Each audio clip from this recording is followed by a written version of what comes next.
Olá, bom dia! O Enem1 está começando, é hora de você ficar bem informado. Hoje é o dia da biblioteca, uma data para valorizar a importância das bibliotecas como espaços de conhecimento, cultura e lazer para todos. E você vai ver um projeto em Camaragibe, na região metropolitana, que incentiva a leitura entre as crianças. Elas se encontram 2 vezes por semana e deixam a imaginação correr solta. Alunos de uma escola do Recife aprenderam a fazer um repelente natural contra os insetos. O trabalho das crianças tem relação com várias disciplinas: português, literatura, história. Tem informações no trânsito. Em Paulista, pedestres e motoristas que passam pelo centro da cidade estão enfrentando o maior perrengue por causa de uma obra da prefeitura. O Tribunal de Justiça de Pernambuco está oferecendo orientações para quem tem problemas com planos de saúde. São casos em que a população precisa judicializar para conseguir tratamento, medicamentos e outros atendimentos. E tem novidades no Minha Casa Minha Vida. O teto da renda exigido para que as famílias possam financiar um imóvel aumentou. A Prefeitura do Recife lançou hoje a Operação Inverno. Vamos saber quais são as ações previstas para o período chuvoso. Agora você confere imagens do Recife. Céu, ó, bonitão pra gente. Neste momento faz 32 graus.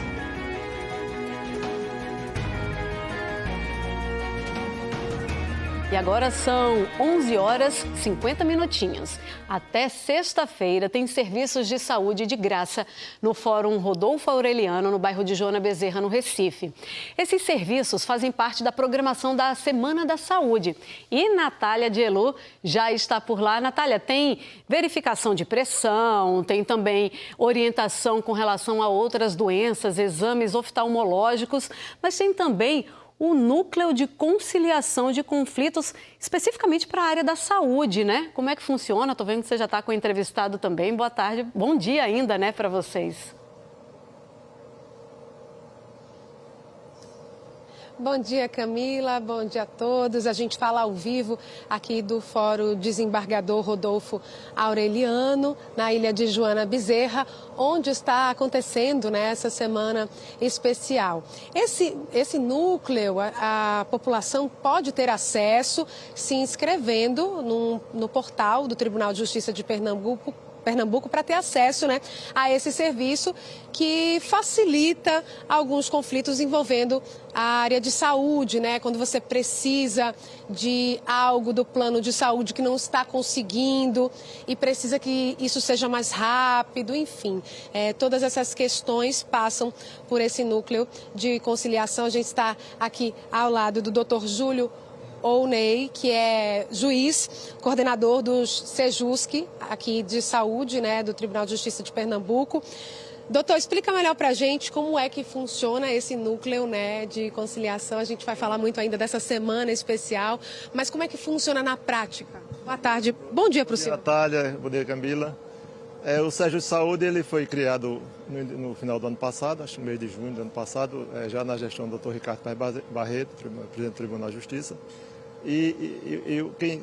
Assim, o acesso a ele pelo cidadão pode ser feito através do painel do Tribunal de Justiça, o painel tjpe.jus.br, que é na página do Tribunal de Justiça, e lá o cidadão ele pode acessar o Sejusc Saúde e prestar, não é reclamação, é o pedido, né? Ele vai lá e diz o que está, em regra, um medicamento, né, que é a finalidade maior do Sejusc Saúde, que o cidadão ele pode acessar sem advogado, e aí ele junta o laudo médico, faz lá, digita lá o que ele pretende, né, qual é o pedido dele, e o que necessita é que antes ele tenha requerido também, tenha pedido, solicitado administrativamente e junte essa solicitação também juntamente com o laudo médico para que seja analisado no Sejusc Saúde e encaminhado para o Estado do município para tentar fazer a conciliação. Tá certo, doutor. Então, a grande questão é a medicação, né? Conseguir uma medicação de forma mais rápida. A gente vai falar, então, dessa semana, quais as atividades estão sendo oferecidas aqui no 2º andar do Fórum do Recife, na ilha de Joana Bezerra. A gente vai voltar com você, Camila. A conciliação para evitar entrar na justiça e, quem sabe, conseguir resolver a situação com um acordo de forma mais rápida, né, Natália? O NE1 de hoje também fala sobre o uso dos equipamentos de segurança para as crianças dentro do carro. Tem o bebê conforto, a cadeirinha, um assento elevatório, todos eles são obrigatórios a depender da idade e do peso da criança também. E eles são essenciais para diminuir os impactos em casos de acidente. Esse é assunto para a Luna Markman e ela já está aqui com a gente também. Bom dia, Luna, 11h54. O motorista que não usa esses equipamentos com a criança no carro, ele, claro, pode ser multado, mas o principal, coloca a criança em risco, né? Verdade. Bom dia, Camila, para você e a todos que acompanham o NE1. Não é multa leve não, viu? 7 pontos na carteira, porque é considerada gravíssima a infração. Multa de quase R$300 e ainda pode ter o carro apreendido. A gente tem aqui os modelos, ó, que você já começou a falar, Camila, o bebê conforto, a cadeirinha e também o assento elevatório, que isso vai depender o quê? Da idade da criança, do peso e também da altura. Aí a gente vai estar aqui com o instrutor do Detran, que é de onde eu falo ao vivo, estamos na sede do Detran, para explicar direitinho, né? Porque a criança vai crescendo e vai mudando de equipamento de segurança, que é obrigatório para toda pessoa que tem um veículo. Só que a gente vai tirar algumas dúvidas. Por exemplo, aplicativo, táxi, precisa ter um desse? Por exemplo, para poder rodar. Outra dúvida, será que tem equipamento, por exemplo, uma cadeirinha que vira depois um assento ou então uma cadeirinha que vira um bebê conforto? Então são algumas dúvidas que a gente vai tirar. E pode ter certeza também, Camila, que a gente vai explicar direitinho como é que se usa. As pessoas botam lá na internet, como é que eu faço para usar com segurança esses equipamentos. E aí, deixa eu chamar Márcio. Márcio, vem cá, por favor. Já vou aproveitar aqui, porque eu queria só que você mostrasse, esse é um instrutor do Detran, só mostrasse isso daqui que a gente vê tanto no bebê conforto quanto na cadeirinha, porque isso que é o essencial, né? Boa tarde. Boa tarde. Se você observar, aqui é para poder prender a criança pelo tronco, tá? É como um cockpit de um carro de corrida.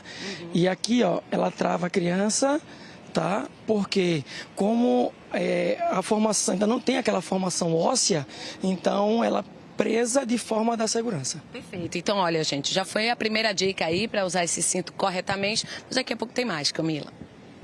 Essa dizendo também, tem o cinto da cadeirinha, do bebê conforto e tem o cinto do carro também, porque não adianta colocar a criança nos equipamentos sem saber fazer o manuseio correto, né? Não adianta só colocar lá sem prender no cinto de segurança e o assento que não tem o cinto de segurança próprio, e aí é que precisa mais ainda dele no uso correto na hora de colocar a criança. Luna, já eu te chamo de novo, viu? A Prefeitura do Recife lança hoje as ações de inverno. Estão previstos serviços de obras para diminuir o impacto das chuvas na cidade. E quem acompanha é Bruno Fontes. Bruno, bom dia. Oi, Camila, bom dia para você, bom dia para todo mundo. Eu estou ao lado do prefeito do Recife, João Campos, está aqui com a gente. Já participaram desse lançamento alguns secretários, a secretária Marília Dantas, secretária de Projetos Especiais e do Promorar, Cássio Sinomar, da Secretaria Executiva de Defesa Civil, e também o vice-prefeito Vitor Marques, que explicou todas essas obras, ele também é secretário de Infraestrutura. E agora, daqui a pouco, quem vai falar e explicar esse projeto, tudo que vai acontecer, é o prefeito João Campos, que antes vai conversar com a gente aqui dessa prioridade da Prefeitura nesse programa. Prefeito, muito obrigado por estar aqui com a gente. Um bom dia para o senhor. Eu vi agora esse valor, né, recursos de 322 milhões de reais que vão ser investidos já agora em 2025. Qual vai ser a prioridade da Prefeitura dentro dessa operação inverno? Mais uma vez, um bom dia. Bom dia. A gente lança hoje a Ação Inverno. E lembrando que a Ação Inverno, ela acontece ao longo de todo o ano. Ela começa no primeiro dia, termina no último dia do ano, com obras ininterruptas. São 322 milhões de reais. O grande foco é cuidar das pessoas da cidade. A gente está falando aqui de obras de proteção de encosta, obras de macrodrenagem, obras de microdrenagem, obras de manutenção e construção de escadarias, de canais, das galerias de drenagem. Tudo isso traz um compilado que é o maior valor que a gente já investiu, 322 milhões, e agora com as obras do Promorar, que são os recursos do BID, do Banco Interamericano, que são obras de urbanização integrada, como a gente está tendo na Comunidade do Bem, que é perto lá de Irmã Dorothy, como está tendo na Vila do Papel, a urbanização embaixo do viaduto Capitão Temudo. Tudo isso faz parte de um projeto que visa a melhoria da infraestrutura na cidade. Um outro ponto, prefeito, a gente tem acompanhado, a gente tem esse problema porque Recife está abaixo do nível do mar, então tem esses alagamentos, essas enchentes. Aquela obra, por exemplo, do Rio Tegipió, vocês continuam então no ano de 2025? Continua. Explicar para vocês. A gente fez uma primeira etapa, aí agora está sendo feito o campo alagável, o parque alagável do Campo do Sena, que é um parque que durante os dias de sol ele vai ser utilizado para lazer. Num dia de chuva ele recebe as águas. E a gente vai ter mais de 10 obras na bacia do Rio Tegipió. Isso vai ter tanto os reservatórios de acumulação de água na Mascarenhas de Moraes, mais 7 começarão esse ano. Vocês sabem que a Mascarenhas de Moraes, quando chove, tem um alagamento considerável. Vai ter também na entrada da Chesf, ali na Abdias de Carvalho, que é um ponto crítico de alagamento e que a Globo mostra com frequência, né? Porque quando chove, então tem uma ocupação desordenada por cima de um canal que vai ser feita uma intervenção e vai ser feito um novo sistema de drenagem ali na área, além da urbanização das comunidades. E a gente está falando aqui de 16 mil famílias que já foram protegidas diretamente. Então, são obras do Parceria, por exemplo, 1.200 obras por ano, onde a gente protege em média 3 famílias. A gente dá um material, o projeto e a família faz a obra.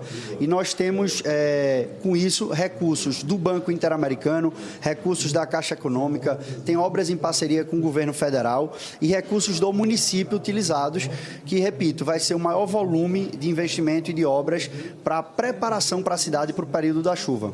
Eu agradeço a participação do senhor aqui, logo nesse início do jornal. Eu sei que o senhor agora vai para lá para apresentar também esse projeto, esse programa que já passou aqui para a gente. Muito obrigado, prefeito. Muito obrigado. É isso, viu, Camila? Está acontecendo, como eu bem falei, esse lançamento agora. Um outro detalhe também que eu estava conversando, essa aplicação de 700, por exemplo, é o equivalente a 700 campos de futebol desse plástico, né? Aquela lona que a gente vê nos morros. Então, também essa parte vai ser contemplada dos morros aqui do Recife. Daqui a pouco eu volto com outras informações. A gente vai continuar acompanhando, Bruno, também para saber das obras que já tinham sido previstas em anos anteriores, se elas foram concluídas também.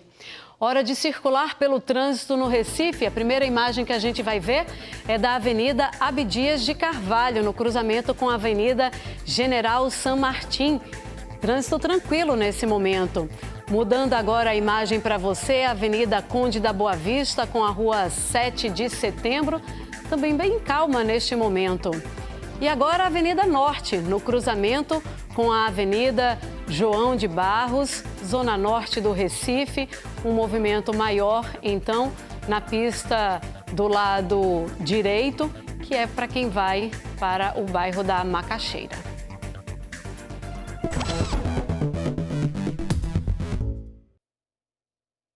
E bora com informações para quem está procurando emprego. Chegou a hora do nosso quadro Há Vagas, um espaço para ajudar você a encontrar uma oportunidade de trabalho. Então fica ligado para dizer também para aquele seu amigo, amiga, aquele parente, vizinho, vizinha que está tentando uma vaga também. Bora conferir aqui comigo. Olha, no Recife tem 10 vagas para auxiliar administrativo. Tem que ter ensino médio completo e 6 meses de experiência. Tem vaga também no Recife para analista de sistemas. Uma vaga só, tá?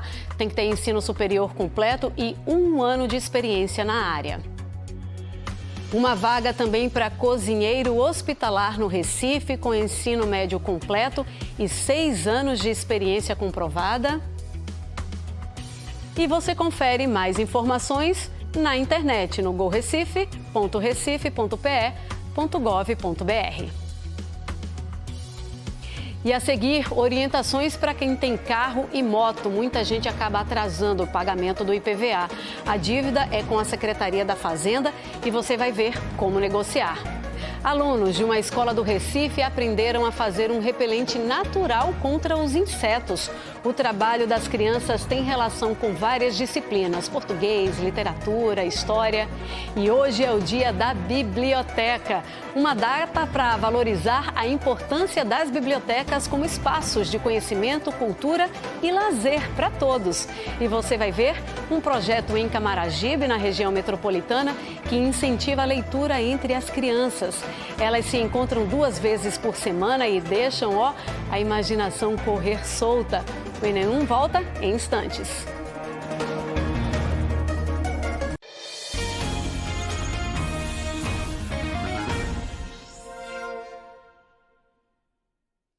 Meio-dia e 7, Enem de volta. Pedestres e motoristas que passam pelo centro de Paulista, na região metropolitana, estão no maior sufoco por causa de uma obra na praça. De acordo com eles, as mudanças feitas pela prefeitura para poder realizar o serviço estão deixando o trânsito, caótico. Os pedestres são quase que obrigados a andar no meio da rua, ao lado da Praça Agamenon Magalhães, no centro de Paulista.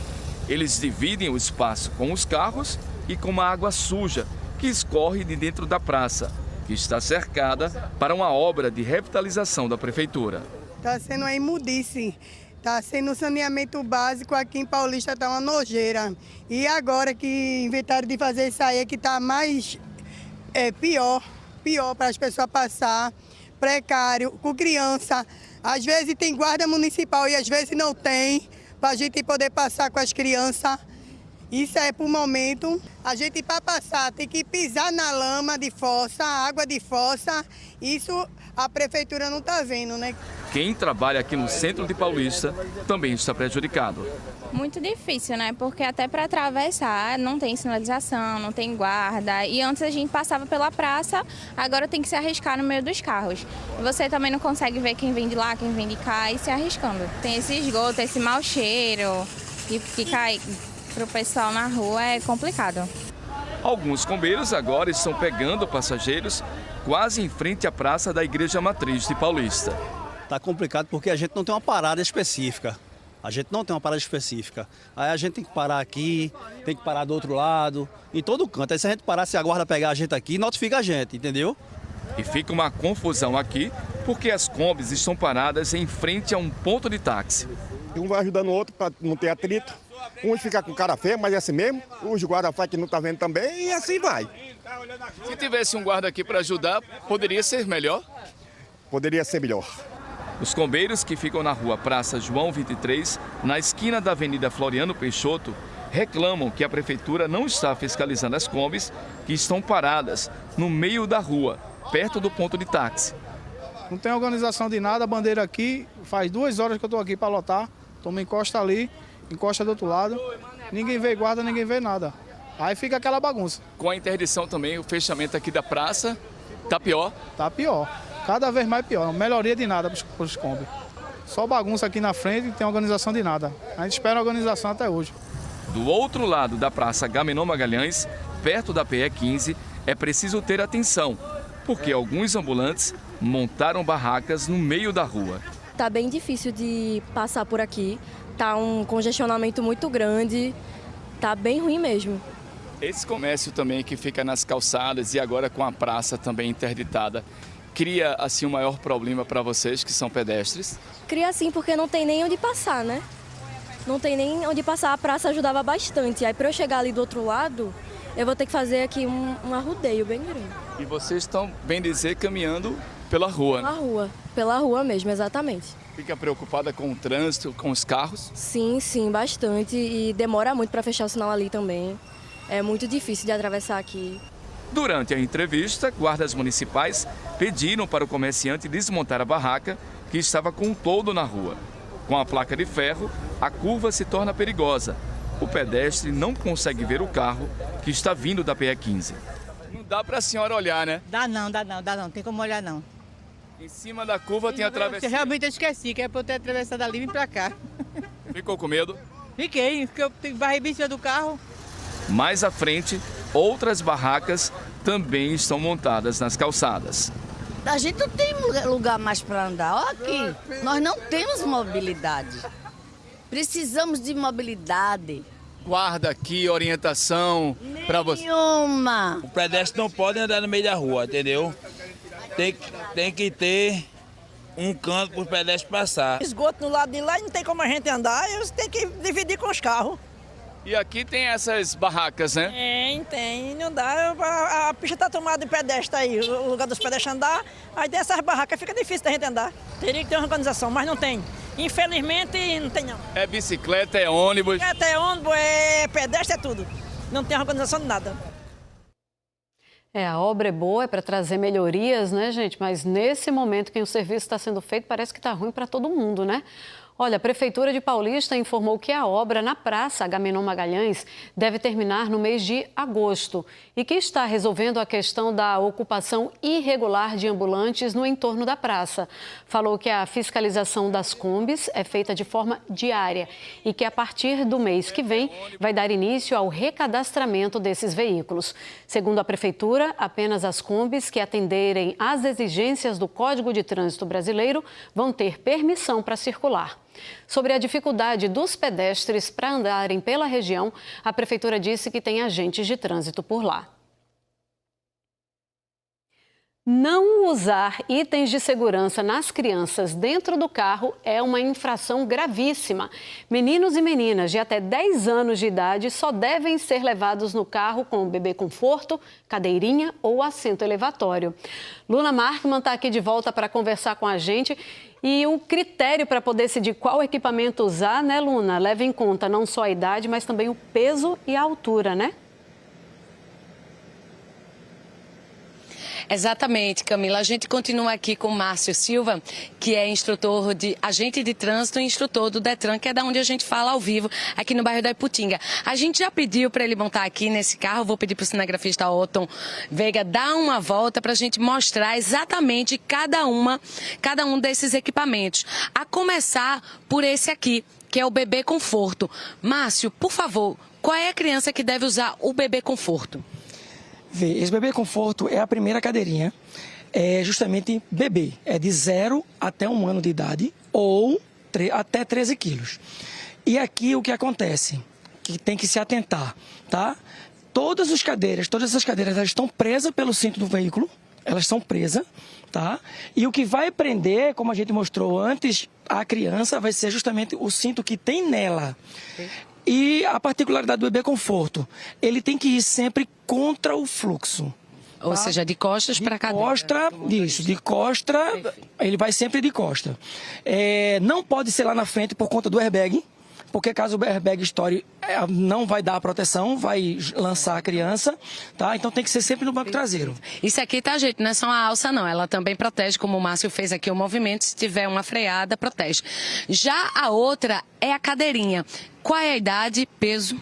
Pronto, a cadeirinha é de 1 ano até 4 anos, tá? E lá é a criança de 9 quilos até 18 quilos. Aí ela vai, a mesma coisa, se eu observar lá, tem o cinto, também o mesmo estilo, ó, prendendo o tronco da criança, as pernas vai aqui e aqui ela vai presa pelo tronco. E a cadeira também está presa no cinto. Perfeito. E aí a gente já percebe que a cadeirinha tá já virada pro banco do passageiro, né? A particularidade é só o bebê conforto. Perfeito. O bebê conforto, ela vai contra o fluxo. Todo o restante é fluxo, virado para o fluxo. Então a gente vai para a terceira cadeirinha, que já é o assento elevado. É assim que se fala, Márcio? Para quem é? Chamado de assento de elevação. Aí, aqui, o que acontece aqui? A criança, a partir de 4 anos de idade, tá? Até 7 anos e meio. Ela vai no assento de elevação. Qual é a ideia do assento de elevação? A criança já pode usar o cinto, tá? Porém, pela estatura, o cinto vai ficar no pescoço. Então, a ideia aqui é elevar a criança para que o cinto fique no tronco dela, aqui no ombro, livrando do pescoço. E outra particularidade, independente da idade, tá? Se a criança tem uma estatura maior, a partir de 1,45 m, ela já pode estar no assento de elevação com o cinto. Já na transversal. Ou, no caso, sem o assento, porém com 1,45 se o cinto não tiver no pescoço. Então, só para reforçar, gente, esse assento elevação, então, crianças de 4 a 7 anos e meio, criança com até 1,45 m e peso de 15 a 36. Passando de 1,45 m já pode sentar no banco normal e usa o cinto, né? Diga. Outra particularidade, tá? Não é obrigatória a cadeirinha para os aplicativos, tá? Táxi, Uber, veículos escolares. Não é obrigatório. Também não. Naquele transporte escolar não precisa ter. Não é obrigatório, não é obrigatório. Agora, lógico, se o pai quer dar segurança, ele compra e ele, quando ele entregar o filho, ele entrega junto com a cadeirinha. Perfeito. O dono do carro que estiver circulando com uma criança sem um desses equipamentos, quais são, o que ele está sujeito? Pronto. Se uma pessoa for abordada, tá, e tiver com uma criança ou no colo, ou a criança no banco, sem isso, acarreta uma notificação gravíssima, tá? Retenção, no caso do veículo, para sanar a irregularidade. Ou trazer a cadeirinha, ou pegar um aplicativo, um ônibus, alguma coisa. E o valor da multa chega perto de R$300. R$ 93,47. 7 pontos na carteira. 7 pontos na carteira. E o uso do cinto, por exemplo, você falou que a partir de 1,45 m já usa o cinto. Qual é a infração? O cinto de segurança é a infração média, tá? É R$191, 5 pontos na carteira. Tá certo. E olha só, se por acaso acontecer um acidente e eu estou na dúvida se eu preciso trocar ou não, o que você orienta? Trocar uma cadeirinha, um bebê conforto? Veja, a cadeirinha ela não tem validade, tá bom? Se não danificou o cinto de segurança, nem muito menos a cadeirinha, não tem problema, ela pode continuar sendo reutilizada. Certo. Beleza. Márcio, muito obrigada pelas dicas. Camila, acho que ficou bem explicadinho, né? Idade, peso, altura. Qualquer coisa, dá uma conferida lá no Código Brasileiro de Trânsito, que tem tudo lá. Volto com você. Então, dá uma olhada no Globoplay de novo e rever as dicas do Márcio. É isso aí, fica tudo disponível. É importante a gente saber qual critério usar para escolher o equipamento e como usar para realmente fornecer a segurança necessária para as crianças. Obrigada, Luna. Os núcleos de conciliação dos tribunais de justiça são espaços criados pelos tribunais de justiça para tentar resolver conflitos e evitar que esses desentendimentos virem processos judiciais. O Tribunal de Justiça de Pernambuco tem um núcleo voltado exclusivamente para questões ligadas à saúde. É assunto de Natália Dielu. E como é que tem acesso a esse tipo de atendimento, Natália? Olha, Camila, esse atendimento, esse núcleo, ele é permanente, né? E esse atendimento acontece exclusivamente de forma online. Então, a pessoa solicita no portal.tjpe.jus.br. Lá é só pesquisar resolução de conflitos. E aí a pessoa vai achar esse núcleo específico em relação a assuntos de saúde, né? Então, a pessoa vai solicitar a mediação de algum conflito e as audiências, todo esse processo vai acontecer de forma online. A ideia mesmo é evitar a judicialização, que tudo se resolva ali, né, por meio de um acordo. Então, as audiências acontecem online, enfim, a ideia mesmo é acelerar o processo e evitar, né, essa judicialização que a gente sabe que às vezes demora bastante. Então, esse é um dos objetivos da Semana de Saúde do TJPE, falar, né, sobre esse núcleo e também trazer serviços de saúde para a população. A gente está aqui no segundo andar do Fórum Desembargador Rodolfo Aureliano, na Joana Bezerra, e tem vários serviços. Agora está bem tranquilo, mas as atividades aqui começam às 9h30 da manhã, começou no dia 7, né, vai até sexta-feira, dia 11, e aí tem auriculoterapia, como ela está fazendo aí, ó, alguns pontos na nossa orelha, né, para tentar melhorar alguns problemas de saúde. Tem distribuição de preservativo, aferição de pressão, tem massagem, tem gente fazendo massagem agora para relaxar um pouquinho. E esses serviços são totalmente gratuitos, né, aqui no Fórum Desembargador Rodolfo Aureliano. até as 2 horas da tarde essas atividades. A gente volta a falar aqui com o doutor Júlio Ouney, juiz coordenador do Sejusc Saúde, doutor, para falar um pouquinho dessa semana, porque além de trazer, né, divulgar mais esse núcleo, né, vocês também têm discussões importantes, tem painéis, né, a gente está aqui na frente do auditório, agora não está acontecendo nada, na verdade está acontecendo online, mas vocês vão ter várias discussões ainda nos próximos dias, né? Exatamente, a semana é a Semana Nacional de Saúde, participação dos tribunais, todos os tribunais do Brasil, juntamente com o CNJ, e aqui em Pernambuco, desde o dia 7 que a semana começou, com painéis, com palestras importantes aqui no auditório, aqui no 2º andar, e toda essa atividade aqui é voltada para o cidadão. É aberta ao público, assim, qualquer pessoa pode ter acesso, inclusive às palestras. E a gente convida que venham, porque são ótimas palestras aqui, até o dia 11. Amanhã, né, doutor? No dia 10 vai ter o painel TEA, transtorno do espectro autista, e no último dia vai ter o painel Saúde da Mulher. Então, são várias atividades muito interessantes, né, essas discussões com os profissionais. E a gente está divulgando, né, a semana essas atividades que sempre atraem muitas pessoas em busca desses serviços de saúde, porque tem também parceria com Altino Ventura, né, tudo isso. Mas a gente quer mais uma vez trazer esse serviço, doutor, sobre a conciliação desses conflitos, né? É tudo online, todo mundo realmente que acessa o portal consegue ter acesso a essa conciliação? O Sejusc Saúde, né, que a gente já falou antes, ele permite que o cidadão, através do portal do Tribunal de Justiça, ele tenha acesso a essa página lá e possa solicitar um medicamento, assim, ao Estado, na verdade ao município ou ao Estado, porque isso é da capital, né, Sejusc da capital. E aí torna tudo mais rápido mesmo, doutor? Isso aí a gente chama de fase pré-processual, né? Que ainda não existe o processo e você agiliza de uma forma rápida, evita a judicialização e é bem provável, assim, fica até mais fácil de você chegar a uma conciliação, porque realmente existe até interesse também das partes em conciliar, que fica menos custo, mais rápido, mais... Obrigada, muito importante. Viu, doutor? Então, lembrando, o portal para ter acesso, né, a esse núcleo, portal.tjpe.jus.br, pesquisar lá resolução de conflitos. E lembrando dessa semana que acontece, essa semana especial, né, de saúde aqui no TJPE, que acontece até a sexta-feira. As atividades vão das 9h30 da manhã até as 2 horas da tarde, de forma totalmente gratuita, Camila. Na ilha de Joana Bezerra, no Recife. Obrigada, Natália.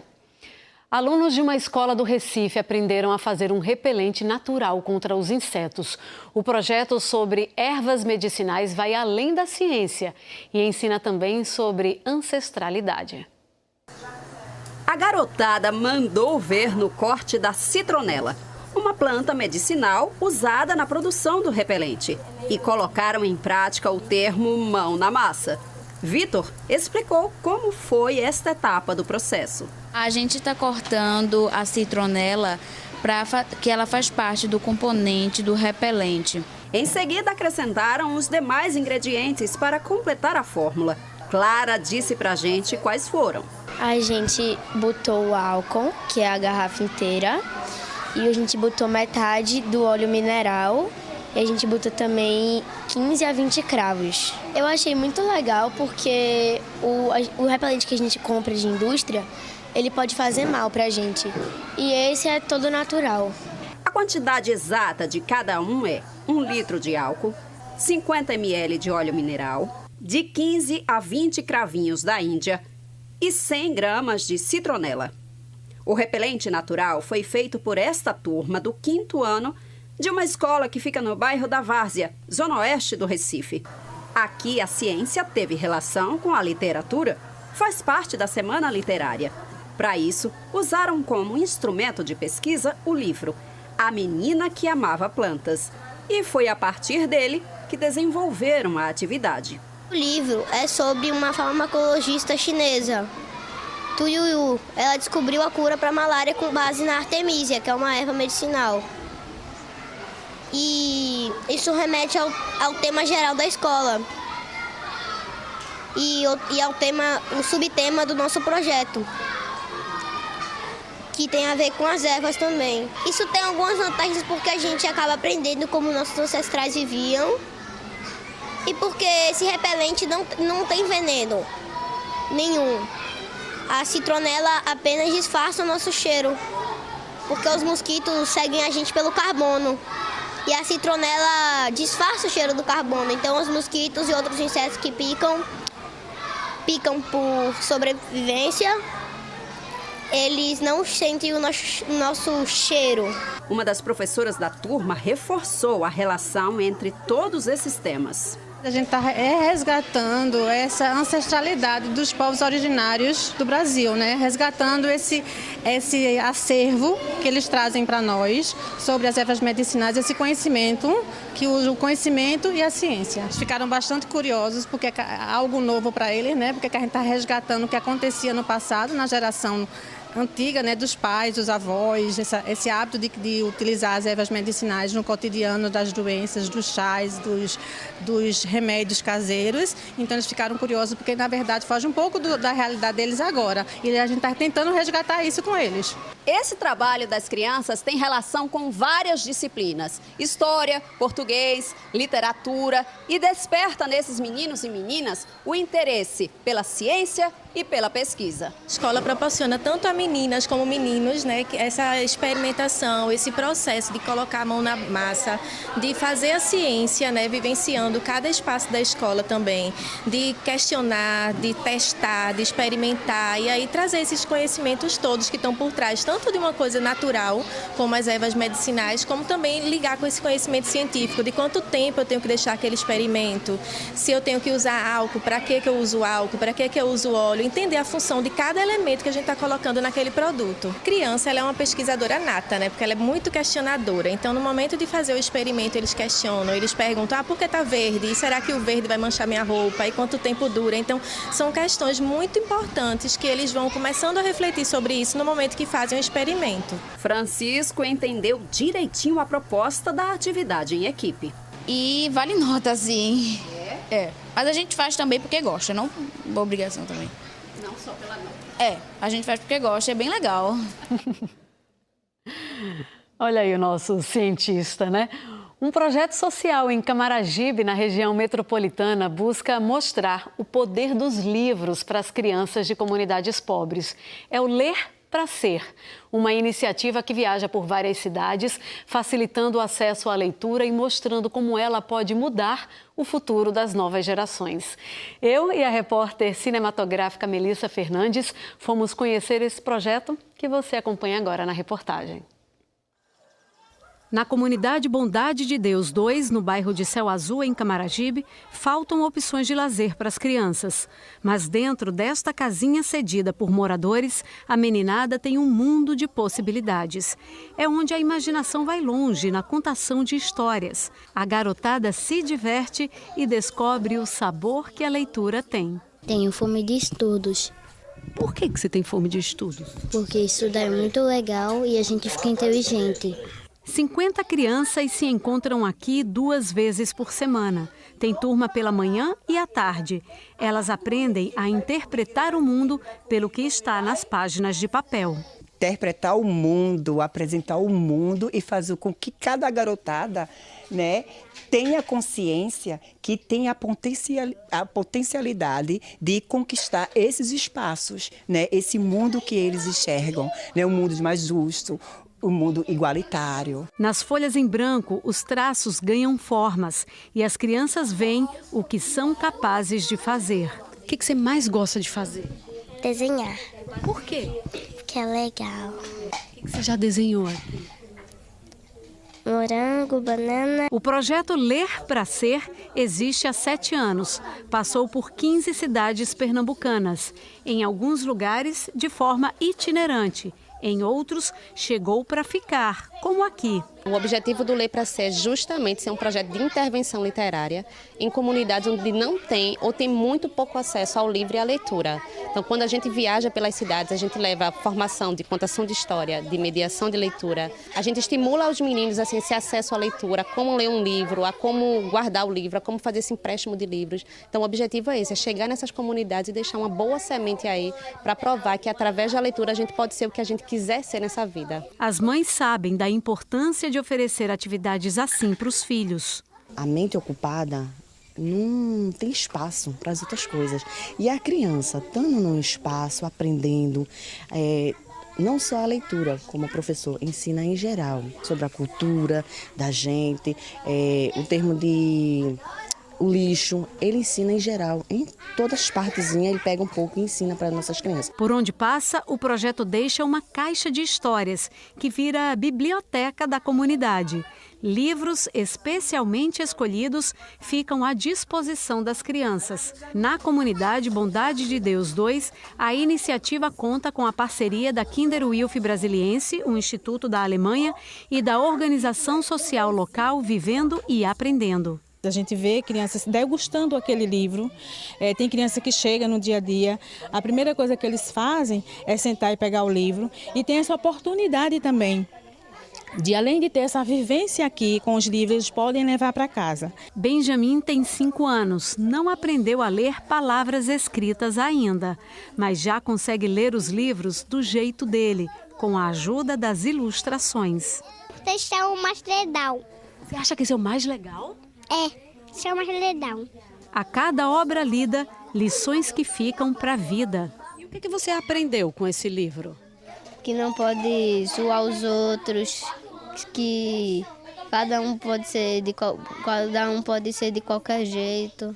Formar cidadãos por meio da leitura. Certeza que move cada atividade desenvolvida. Eu venho de projetos sociais e para mim é como se fosse uma forma de agradecer a tudo que eu consegui obter nesses projetos e poder dar um pouco também para essas crianças. Acesso à cultura, acesso à educação, acesso à leitura, acesso a bens culturais de qualidade, porque a gente também promove passeios para que eles possam ver outras coisas para além da comunidade onde eles residem, trocas, enfim. Então esse projeto realmente é algo que me move, eu digo que ele é mais do que um projeto, é um propósito de vida, o Ler para Ser.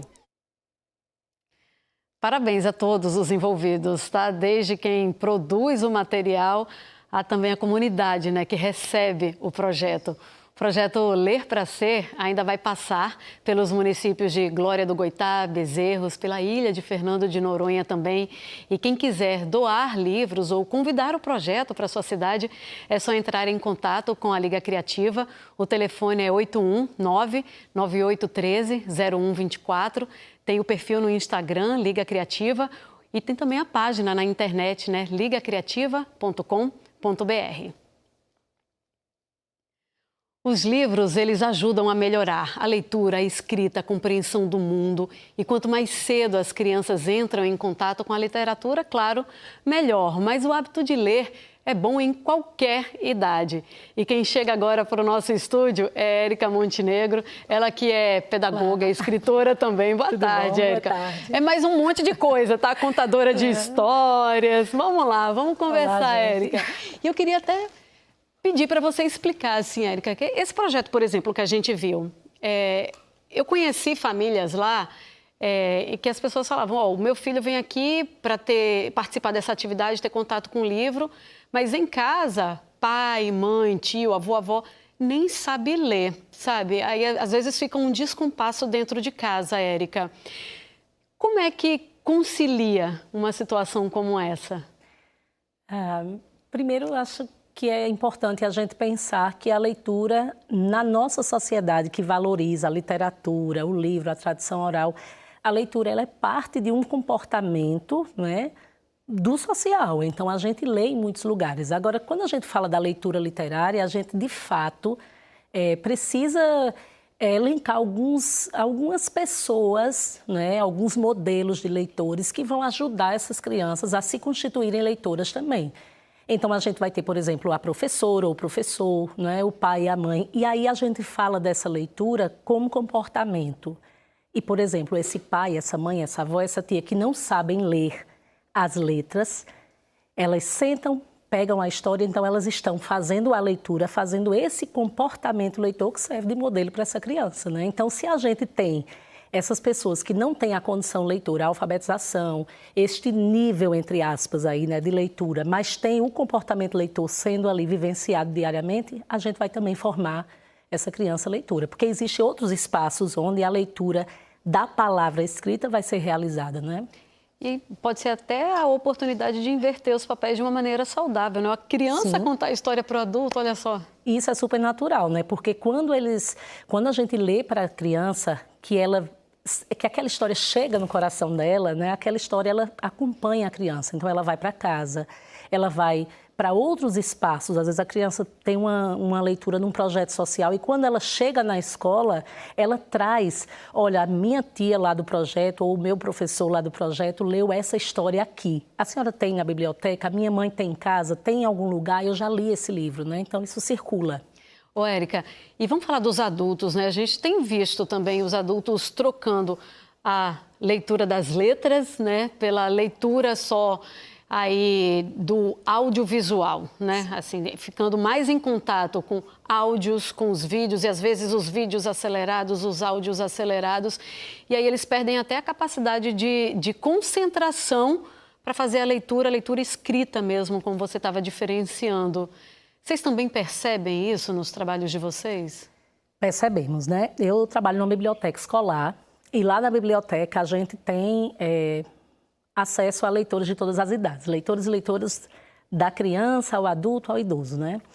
E o que a gente percebe é que essa chegada dessa tecnologia que veio de forma muito avassaladora aí nos anos 90 para cá, 2000 para cá, a gente tem uma geração inteira que tem uma concentração alterada, né?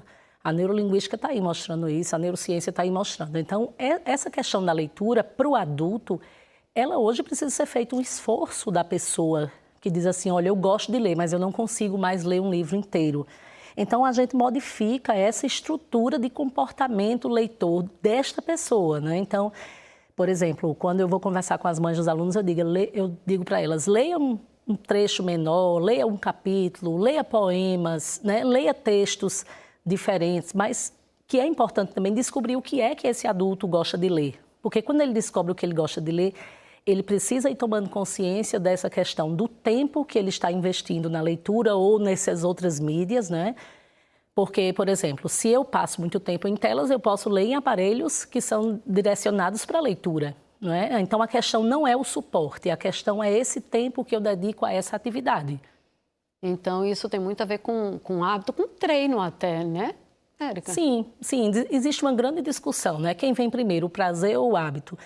Mas, na verdade, isso a gente não discute, porque a gente tem aí uma série de questões, né, biológicas, orgânicas, que envolvem sentar para ler, né? Mas a gente tem, sobretudo, uma questão que eu acho que é amar o objeto livro. E amar o objeto livro tem a ver com essa relação que a gente estabelece com ele, né? É quando eu gosto de ler e eu vou ler, mas vou ler no meu aparelho, eu vou ler no meu celular, eu não gosto de ler em celular, mas, por exemplo, eu tenho um leitor digital. Então, eu leio nesse leitor digital, eu leio nesse livro, eu leio outras possibilidades, né? Agora, o adulto ele precisa também entender que aquele processo de leitura é necessário para ele, tal qual é necessário para a criança. A gente não deixa de ler porque adultece, né? Muito pelo contrário, a leitura ela precisa estar na vida da gente sendo retroalimentada o tempo inteiro. Érica, muito obrigada pelos seus esclarecimentos, mostrando aqui para a gente a importância da leitura desde o pequenininho que não sabe ler todas ainda, as idades, né? Mas que consegue ler as figuras, né? Mostrando a importância de ler também, se não souber ler ainda como adulto, participando do momento leitura. E aí a importância também de tentar manter esse hábito também ao longo da vida, exercitando a mente, exercitando a concentração também. Muito obrigada, tá? Isso, eu que agradeço o convite. A gente volta a falar agora com o Bruno Fontes sobre as ações de inverno no Recife. Bruno, no ano passado a gente teve um inverno com sem grandes volumes de chuva, né? Mas em fevereiro, já deste ano, choveu forte. A gente teve ocorrências graves com deslizamento de barreira, com morte. A cidade parou, né? O que a Prefeitura do Recife está fazendo agora para isso não voltar a acontecer? Camila, inclusive eu estou aqui com o secretário executivo de Defesa Civil, que é o Cássio Sinomar. Ele, inclusive, também participou agora há pouco desse lançamento, junto com o prefeito João Campos e também com o vice-prefeito Vitor Marques. E ele falou especificamente sobre essa questão nos morros do Recife. Secretário, Camila estava falando, inclusive, desse volume de chuvas que a gente não teve esse volume no ano passado. Mas agora, no início desse ano, nós já tivemos 2 pessoas morreram na Zona Norte, em um dos morros. Como é que vocês estão trabalhando, então, para evitar outros acidentes, né? A gente sabe que muitas pessoas moram na Zona Norte, nos morros aqui da cidade. Uma boa tarde para o senhor. Boa tarde a todos. Independente, hoje é o nosso desafio, independente de volume de chuvas, de previsões de ser abaixo da média ou estar dentro da média, o que é que tem nos atrapalhado? São essas chuvas torrenciais. Eu lembro que na Defesa Civil a gente tinha uma preocupação com 60 milímetros em 24 horas. Hoje a gente tem 200 milímetros em 3 horas. Então essa é uma preocupação constante, é um desafio constante da gente da Defesa Civil que tem que mudar. Então a fiscalização, o acompanhamento, a comunicação e a percepção do risco é um trabalho que a Defesa Civil volta em prol da população. Então, exatamente sobre essa parte prática, como é que está? A gente sempre faz reportagem aqui no NE1, a cobrança de muitos moradores falando da qualidade do plástico e também a colocação desse plástico, que é a lona. Vocês já começaram a colocar nessas áreas, qual quantidade? Como é que está sendo esse atendimento para esses moradores? Sim, Bruno.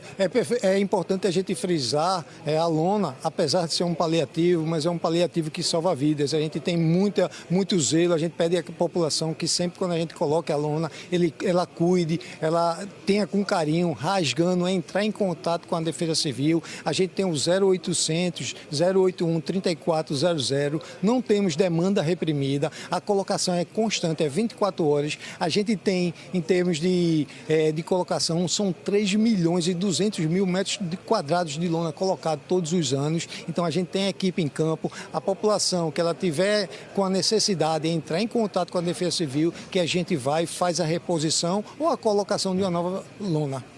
Aí eu pergunto exatamente sobre isso. Existe algum protocolo específico para atender essas solicitações dos moradores? Existe, tem um 0800 081 3400, entra em contato. Não conhecendo a situação do local, entrar em contato com a Defesa Civil, que a gente vai fazer a vistoria, ver se é ponto de lona, se não é ponto de lona. E através do 0800 a população ela recebe o seu número de protocolo e a gente vai sempre à disposição dela. Secretária, a gente percebe muito assim quando tem essas tragédias que em anos anteriores também houve problemas naquela mesma área, né? Os moradores contam isso e falam um pouco então desse problema. Da lona não ter chegado, do plástico não ter chegado. Existe também alguma falha nessa colocação ou então precisa mesmo sempre que os moradores acionem a Defesa Civil? Existe sim uma necessidade de acionar a Defesa Civil. A colocação de lona é uma colocação técnica. A gente precisa de uma avaliação, a gente precisa do local. O local é um ponto de lona, a gente coloca, porque tem uma percepção, tem um engenheiro, tem um técnico que avaliou o cenário. Não adianta você colocar uma lona num local onde não vai ter viabilidade, não vai ter a segurança. Então, todas as lonas que são colocadas, a gente tem por obrigação trazer segurança para a população. Eu agradeço a sua participação aqui. A gente sabe que o inverno ainda está começando, tem muito problema aí a ser corrigido, né? A gente também faz essa cobrança, exatamente também essa área de Morro do Recife, mas que não tenham tragédias. É isso, Camila, a gente vai acompanhar porque as pessoas cobram muito nessas áreas, então mais segurança para que não tenham problemas quando essas chuvas torrenciais elas caem aqui na região metropolitana. Eu volto com você. E período de chuva chegando, né, Bruno? Obrigada ao Coronel também. Ontem foi o Dia Mundial do Câncer, uma data importante principalmente para lembrar que a prevenção é o melhor combate à doença. Mas essa atenção redobrada para a realização dos exames deve acontecer o ano todo. As mulheres da cidade do Recife, por exemplo, podem buscar o serviço do mamógrafo móvel, que agora em abril está com mais de 2.000 vagas disponíveis para as recifenses realizarem a mamografia. Quem é que conta como ter acesso ao serviço? Natália Dielu. Só para situar todo mundo onde está o mamógrafo hoje, está aqui na lateral do Fórum Desembargador Rodolfo Aureliano. Ali do outro lado é a ACD. Não vai dar para vocês verem com tanta clareza, mas estou situando que está exatamente em frente, no estacionamento, em frente à ACD, aqui ao lado do Fórum Desembargador Rodolfo Aureliano, um mamógrafo móvel, né? Amanhã ele vai estar em outro lugar, mas hoje, até às 4 horas da tarde, ele está aqui fazendo esse exame que é tão importante, né, na prevenção do câncer de mama. Então, as profissionais já estão aqui aguardando, as mulheres e homens trans que também serão atendidos aqui, podem ser atendidos aqui. Ivonete Silva, coordenadora distrital de saúde da mulher do Recife. Boa tarde para a senhora.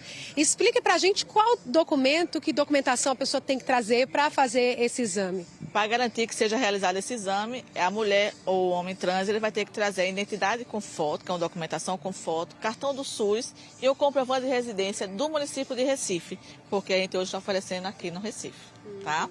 E aí ele vai se comparecer até a unidade, vai ser preenchida uma ficha e ele vai passar pelos nossos exames.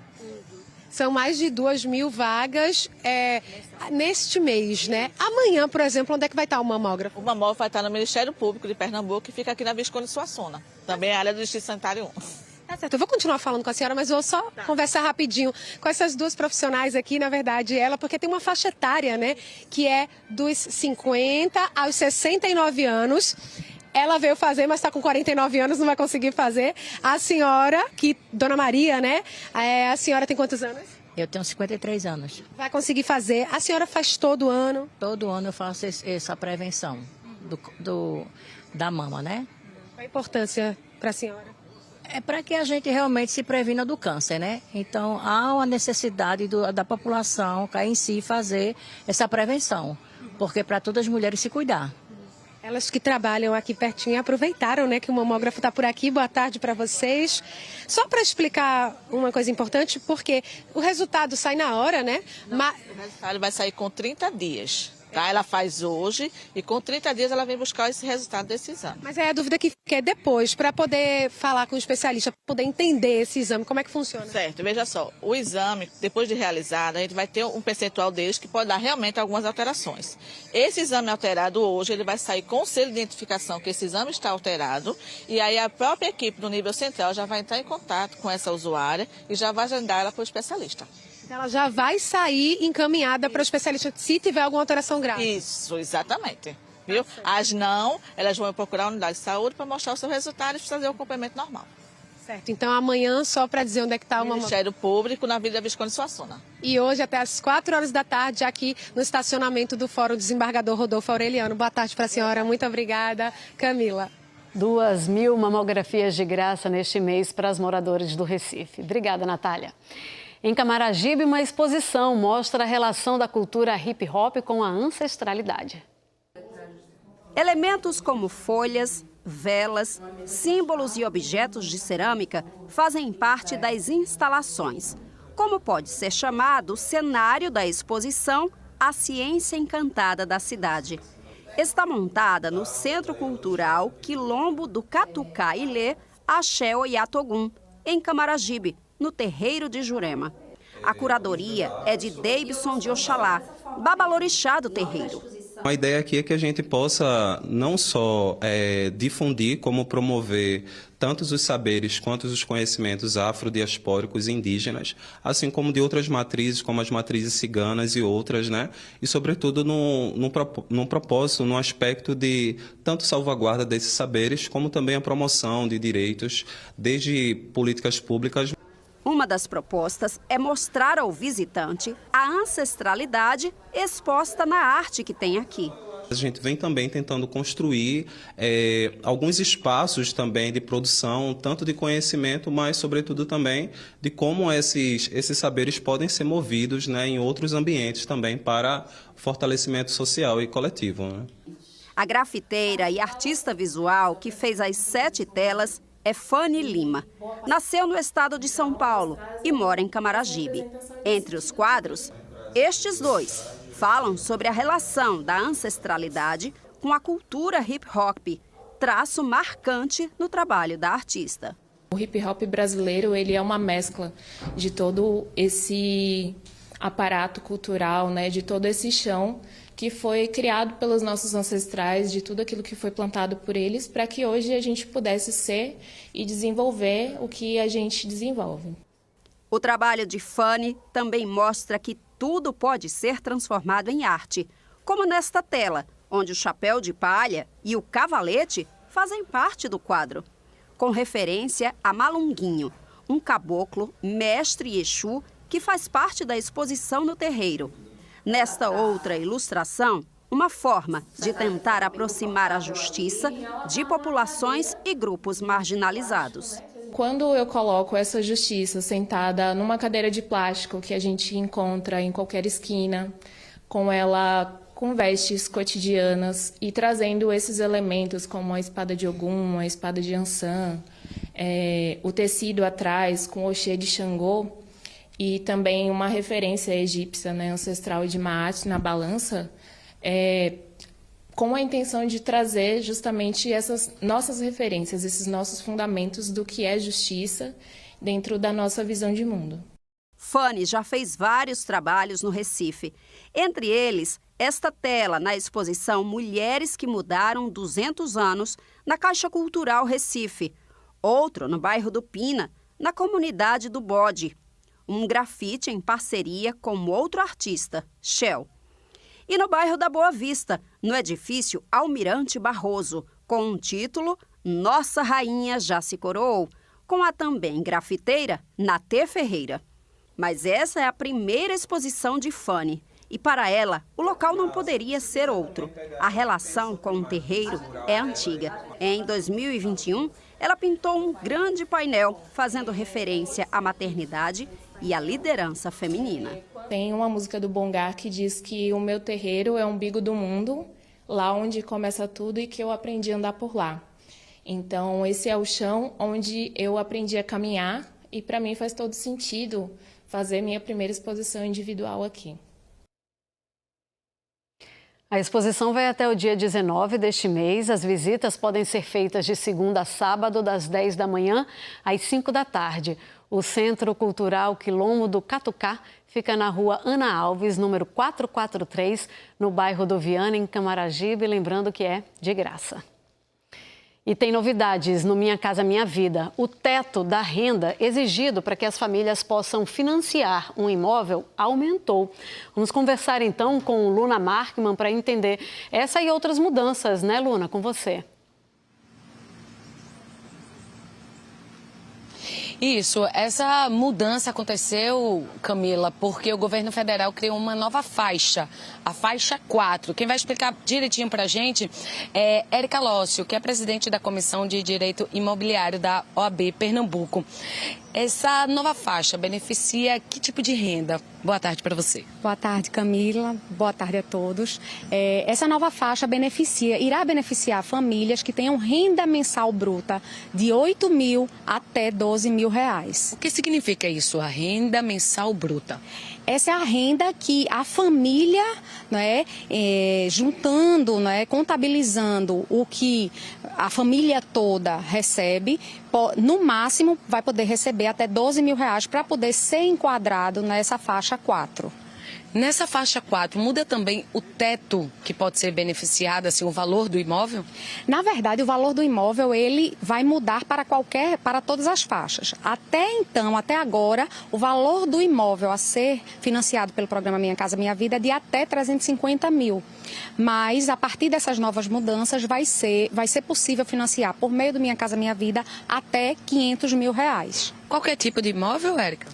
Tanto imóveis na planta como imóveis usados. A diferença que vem sendo informada pelo Ministério das Cidades é que os imóveis na planta poderão ser financiados 100% e os imóveis usados vai ser necessária a disposição de alguma entrada pelo beneficiário. O que a gente ainda não sabe como é que vai ser, porque ainda está para ser regulamentado pelo governo.